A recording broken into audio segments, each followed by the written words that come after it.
sa inyong lahat. Ako po si Charmaine Camasis, ikawalong baitang ng Section Humility ng Lakag National High School. Ang monologo ni Laura.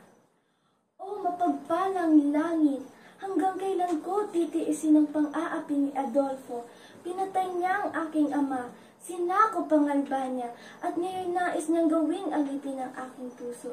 Ngunit paano maibibigay ang isang puso matagal nang nakalaan kay Florante? Florante, nasan ka? Buhay ka pa ba? O tuluyan ang nilamon ng dilim? Pinilit akong maging reyna ng isang taksil.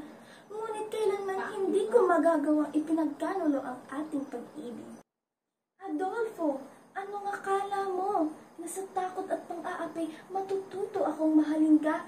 Hinding-hindi. Mas pipiliin kong sumuko kaysa mamatay sa iyong kasamaan. Ngunit, paano kung wala na siya? Paano kung hindi na siya magbalik? Ano pang silbi ng laban kong ito?